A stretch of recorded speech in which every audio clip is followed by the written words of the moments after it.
전망하자면 거래량은 더 빠질 가능성이 있어 보입니다. 그래서 지금 다시 거래량이 빠진다는 건 가격이 빠질 확률이 높아지고 있다, 이렇게 보고 있습니다.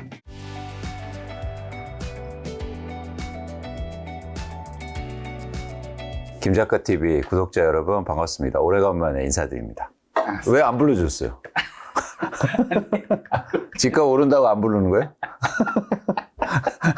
아니, 그게 집값 아니라, 오른다고 안 부르는 거예요? 아닙니다. 바쁘신 것 같아서. 다른 채널에 막 많이 나오고 계시더라고요. 빠질 땐 부르고 오르면 안 부르는 거죠. 아, 지금 제가 잠깐 빠져서 제가 부른 것 같으세요? 아닙니다. 또 독립하신 지 너무 얼마 안 되셨는데, 사실 유튜브 출연하는 이런 것들이 사실 크게 돈도 되거나 그런 것도 아닌데, 저는 김작가TV 집처럼 생각하는데 안 불러주더라고. 말씀하시지 그랬어요.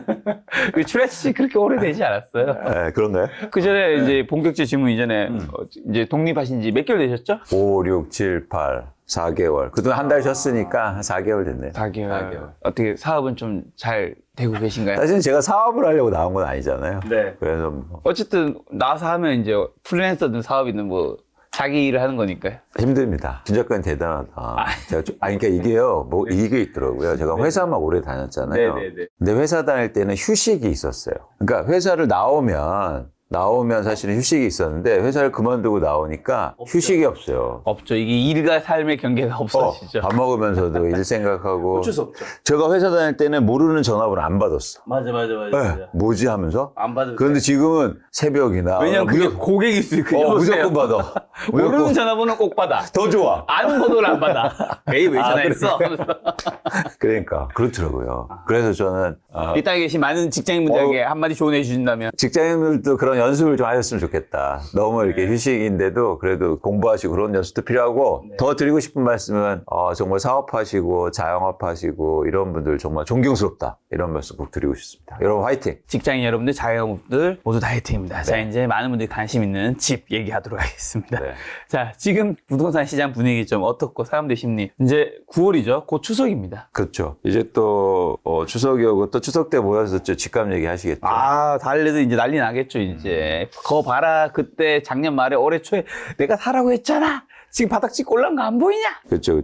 이게 저도 사실 자산시장 전망하는데 이건 극한 직업이다.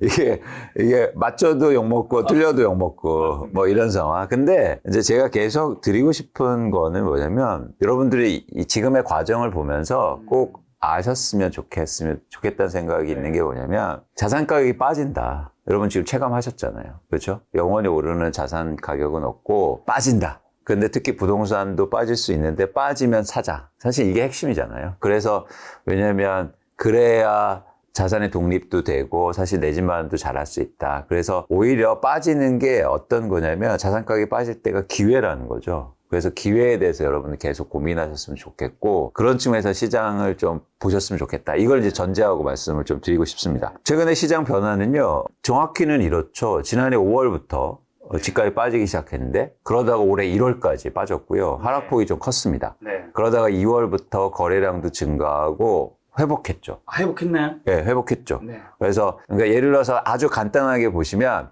20억짜리 집이 15억으로 빠졌다가 지금은 18억, 19억. 맞습니다. 네, 이렇게 오른 거죠. 그러니까 이게 전반적인 모습이에요. 그래서 여기에서 우리가 아까 그 전제한 것처럼 어떤 게 중요하냐면, 사실 여기서 더 오르느냐라는 것보다 빠질 수 있어? 이런 질문이 전 더 유효하다고 봐요. 의미가 있고. 그렇잖아요. 네. 그래서 다시 기회가 올 수 있을까? 뭐 이런 측면에서 시장을 보였으면 좋겠다는 생각을 갖고 있습니다. 그러면 이제 또 최근에 시장 변화를 좀 보셔야 되잖아요. 좋습니다. 네.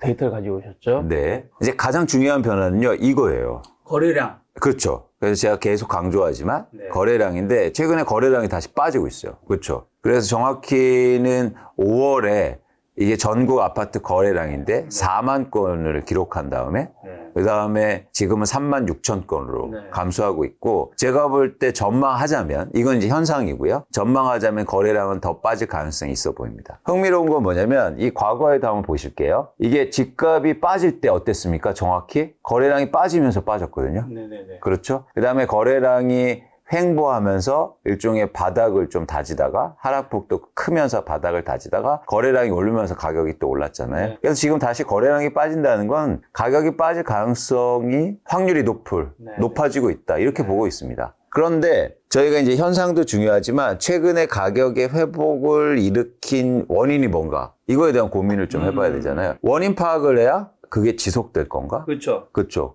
그게 그 원인이 없어진 건가? 회복 원인이 뭐죠? 가격이 빠졌기 때문이에요. 아, 그렇죠. 빠졌으니까. 가격이 빠지니까 보세요. 누군가가 사고 거래량이 증가했잖아요. 그래서 가격이 다시 오르면 어떻게 됩니까? 수요가 감소한다는 거예요. 네네. 네, 그런 차원에서 이런 상황이 원인이 결국엔 지속될 가능성이 적다. 이렇게 생각하는 겁니다. 가격이 빠졌는데 어쨌든 이제 많은 사람들이 샀고 지금 가격이 꽤 올라 버리니까 많은 사람들이 이제 안 사기 시작했다는 얘기잖아요. 그렇죠. 이해하기 쉽죠. 네. 그 다음 거는요. 그 다음에 이제는 중요한 게 집값이 안 산다고 빠지진 않아요. 네. 그렇잖아요. 네. 왜냐하면 결국에는 여러분들 시장에서 거래되는 아파트는 뭐냐면 집을 갖고 있는 사람이 싸게 팔아야 돼요. 그렇죠. 그러니까 안 산다고 그랬는데 지금처럼 호가만 높으면 거래만 안 될 뿐이지 집값이 빠지잖아요. 그렇죠. 그렇잖아요. 집을 갖고 있는 사람들이 집값을 내리면서 팔아야 됩니다. 맞습니다. 그래서 이게 일종의 시장 변화가 바로 일어나지 않고 제일 먼저는 거래 감소 이후에 그 다음에 가격의 변동이 일어나는 이유예요. 두 가지가 있을 수 있어요. 뭐냐면 거래가 감소해도 가격이 안 빠질 수 있어요. 네. 왜? 가격을 안 낮추면. 그렇잖아요. 근데 거래가 감소하는데 갖고 있는 집을 갖고 있는 사람들이 많이 팔고 가격을 낮추기 시작하면 집값이 다시 빠진다는 거죠. 그런데 최근에 집을 갖고 있는 사람들이 매물을 증가시킵니다. 거래량은 줄어들고 있는데 매물량은 증가하고 있네요. 네. 65, 51, 74는 뭔가요? 어떤 의미가 건수입니다. 건수. 그러니까 이게 뭐냐면 6만 5천 건이었다가 네네. 7만 3천 건으로 증가했다는 거예요. 근데 계속 증가하고 아, 있어요. 50일이 이제 이때가 좀 바닥이었다. 그 사이에. 그렇죠. 매물이 감소해져. 아, 그러니까 원래 이런 거거든요. 네. 그러니까 이게 재미있는 건 뭐냐면 저희가 2020년과 21년이 집값 고점이라고 얘기한 이유가 있어요. 그건 뭐냐면 집값이 오르는데 매물이 감소하고 거래가 감소하면서 오른 거예요. 즉 집값이 계속 오를 것 같으니까 사람들이 매물을 감소시키고 그러니까 집값이 폭등했거든요. 그래서 항상 자산 가격을 볼 때 가격은 오르는데 거래량이 줄어들 때는 유의하셔야 돼요. 고점일 가능성이 있어요. 그게 부동산이건 주식이건. 그런데 지금은 반대 현상이에요. 집값이 오른다고 하는데 매물이 증가하고 있습니다. 예. 이거를 저희가 해석해 봐야 돼요. 팔고 싶다라는 거죠. 그렇죠. 올랐을 때 팔아야 된다는 생각이. 근데 이렇게 매물이 증가하는데 살 사람이 없으면 어떻게 됩니까? 누군가? 가격을 낮추겠죠. 그렇죠. 이게 모든 분들이 집을 갖고 계신 분들이 단합하고 가격을 안 낮춘다고 약속하면 빠질 수가 없어요. 근데 누군가 배신자가 나타나요. 조금씩 먼저 팔려고. 예. 그게 어떤 이유건 내가 빚이 많건 전세 가격이 떨어지건 어떤 이유건 그런 상황이 앞으로 나올 수가 있다라고 보는 겁니다. 대표님께서는 어쨌든 2023년 지금 상반기는 집값 반등은 당연한 거잖아요. 그렇죠? 그거는 뭐 데이터로 나온 현상이니까. 거니까. 현상이니까. 근데 앞으로는 이제 이게 이어지기는 힘들다고 보시는 거네요. 그렇습니다. 그리고 다시 하락할 가능성이 있고 네.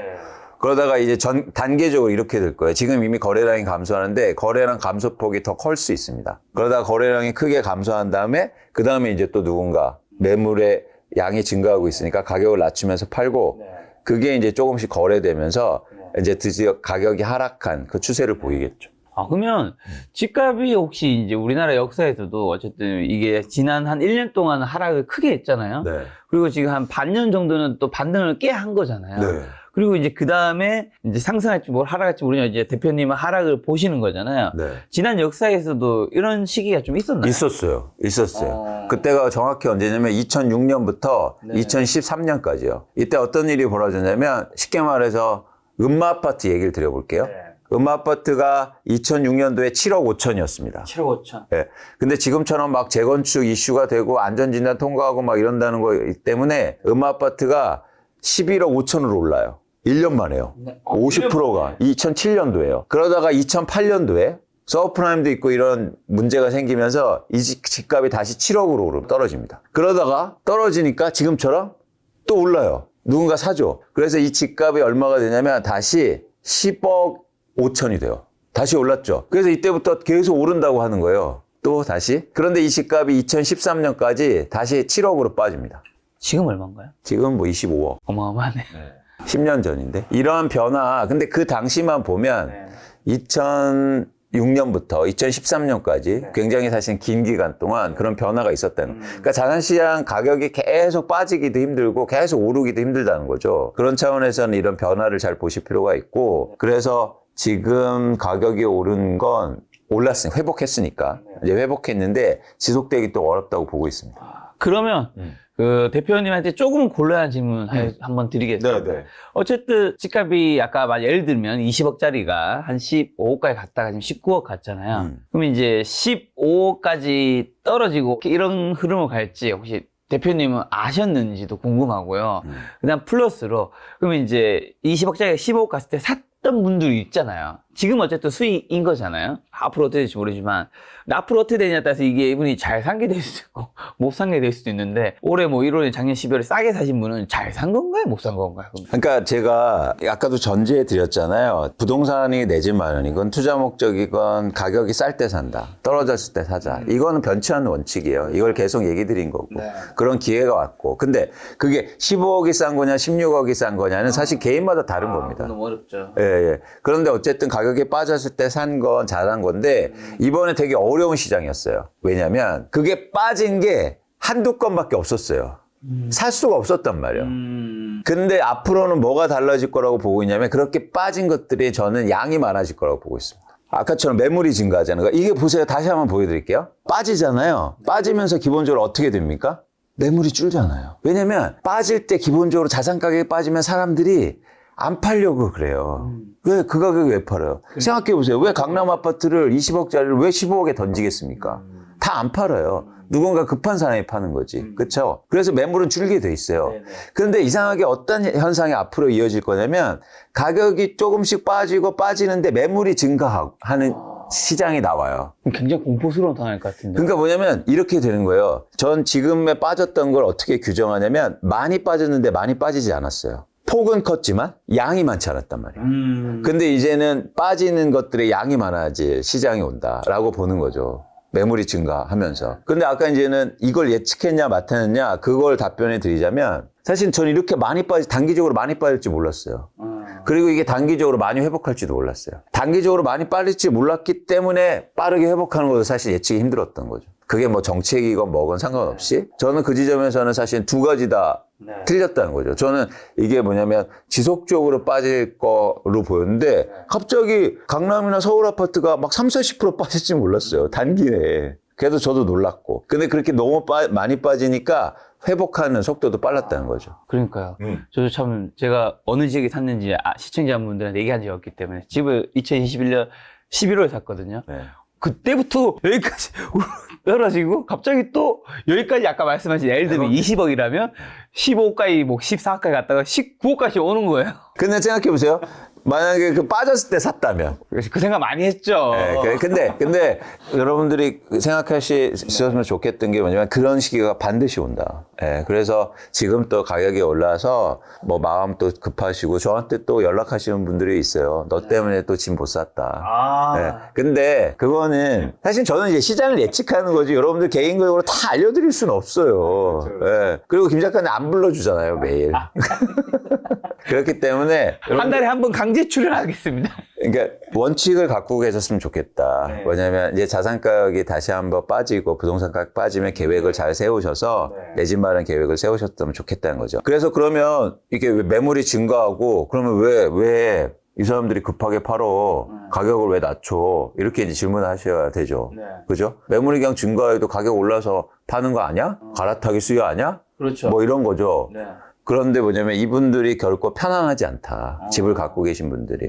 첫 번째는 이제 제가 계속 말씀하지만 역전세라는 거예요. 그러니까 뭐냐면 이 투자 목적으로 집을 갖고 계신 분들이 매물을 이렇게 변화시키죠. 내 집을 살고 계시는데 김 작가님이 뭐 가격이 빠졌다고 뭐 사고 또 사고 뭐 가격이 올랐다고 팔고 또 사고 이러지 못하잖아요. 그렇죠. 직접 거주하고 계시니까. 투자로 갖고 계신 분들이 이런 변동성을 일으키는데 투자는 이제 전세를 끼고 샀죠. 근데 요즘에 이제는 여러분들이 많이 보시는 것처럼 역전세 해소됐다. 전세 가격이 올랐다. 다시 오르고 있다. 이런 얘기를 하고 계시잖아요. 근데 사실 역전세는 지속되고 있어요. 이 말이 되게 틀린 거예요. 역전세는 2년 전과의 가격이잖아요. 그렇잖아요. 전월 대비해서 전세가 올랐다 와. 그래서 역전세 해소됐다는 게 이게 말이 됩니까? 안 되잖아요. 역전세는요. 2년 전 가격하고 비교해야지 월별로 전세 가격이 올랐다고 역전세가 해소되고 있습니다라고 얘기하는 건 논리적 모순이에요. 네. 그렇잖아요. 그래서 실제로 한번 보자고요. 이거 뭐죠? 이거는 잠실 송파구의 한 아파트에 갱신 청구권을 사용해서 전세 계약한 사람들이 2년 전 전세 가격보다 얼마에 갱신 계약하느냐 이걸 조사한 거예요. 근데 어떻습니까? 다 마이너스잖아요. 거의 다. 이건 역전세가 지속되고 있는 거예요. 네. 월별로 올랐어도 2년 전 가격보다는 다 빠져서 거래되고 있다. 심지어 갱신 계약도. 그렇죠. 그렇기 때문에 역전세가 계속 지금 노출되고 있고 집을 투자 목적으로 갖고 있는 사람들을 압박하고 있다는 겁니다. 네. 그 이유는 이거예요. 2년 전에 전세 가격이 너무 높았어요. 네, 이렇게요. 그래서 잘 보세요. 이것도 그 아파트인데 전세를 그러니까 우리가 시장을 이끄는 건 한두 건이 이끌거든요. 그런 것들이 심리를 만들고 이러잖아요. 근데 이게 최고점 16억에 거래된 분이 있어요. 전세가. 혼자서 저렇게. 근데 지금 거래가 10억이 되잖아요. 네. 그러면 얼마를 돌려줘야 됩니까? 6억. 6억이요. 근데 이게 평균적으로 12억 뭐 요쯤에 됐잖아요. 이게 지금 이제 조금 올랐어도 최소한 평균 2억씩은 다 돌려줘야 된다. 네. 그래서 정확히 이게 나타나지 않습니까? 네. 여기 2억이. 그러니까 역전세 문제도 계속 노출되고 있고 2년 전 가격이 언제가 절대 가격이 평균적으로 높았냐면 2022년에 전세 가격이 가장 높았거든요. 그러면 내년까지도 역전세가 지속된다. 그래서 일단 대표적으로 이 역전세 문제가 어쨌든 압박하고 있고 네. 그리고 금리 같은 것도 여전히 네. 높은 상황이고 이런 것들도 사실은 집을 갖고 있는 분들이 편안하지 않다. 왜냐하면 대부분 빚을 갖고 있고 전세를 끼고 살았기 때문에. 그럼 제가 역전세와 금리 말씀해 주신 그 질문 좀 두 가지 드려보면 누군가 이런 얘기 하더라고요. 이 역전세 문제가 위험하다고 작년 말부터 했나 올해 상반기부터 엄청 많은 분들이 또 얘기를 했잖아요. 이 위험하다 워낙 많은 전문가들이 얘기했고 유튜브든 언론에 나왔기 때문에 정상적인 집주인이라면 당연히 그러니까 일부 못하는 분도 있겠지만 그에 대한 대비를 하고 준비를 굉장히 했고 그다음에 정부도 어쨌든 정책들을 마련했기 때문에 이 역전세 문제가 뭐 크나큰 문제까지 되지는 않을 것이다라고 얘기하시는 분들도 있던데 어떻게 말씀하시고 싶으세요, 대표님은? 그러니까 역전세 문제가 왜 영향을 있냐면 역전세 때문에 내가 집을 팔아서 돈을 돌려줘야지. 제가 이 말씀을 드리는 게 아니에요. 내가 실제적으로 그동안은 이렇게 전세를 끼고 갭 투자를 해놨는데 전세 가격이 안 빠지고 오르면 심리적으로 굉장히 안정된다는 거죠. 그렇죠? 근데 예를 들어서 그게 5천만 원이든 3천만 원이든 은행에서 대출을 해줘. 어쨌든 내 돈이 나갔어요. 그럼 어떤 거냐면 심리적으로 불안하게 돼요. 불안하죠. 그래서 팔려고 매물을 내놨어요. 야, 이거 언제까지 올라? 나 많이 먹었어. 내놨는데 사러 오는 사람이 없어. 그러면은 그냥 뭐 이 정도에서 팔아도 되잖아. 해야 되나? 네. 그런 사람들이 조금씩 많아지고 그래서 매물의 양이 증가하고 호가가 내려갈 수 있다는 거죠. 그래서 시장은 뭐냐면 전부가 움직이고 막 급한 사람이 움직이는 것보다 그런 심리가 움직이는데 그런 심리를 움직일 수 있다. 사실은 이런 역전세가 나타나는 건 제가 지난번에도 나와서 말씀드리지만 이례적인 현상이에요. 전세를 돌려준 경험이 없단 말이죠. 항상 올려왔지. 그래서 집을 내가 투자 목적으로 갖고 있으면 뭐냐면은 실제적인 이익은 없잖아요. 그렇죠? 팔지 않는 한. 근데 실제적인 이익이 있었어요.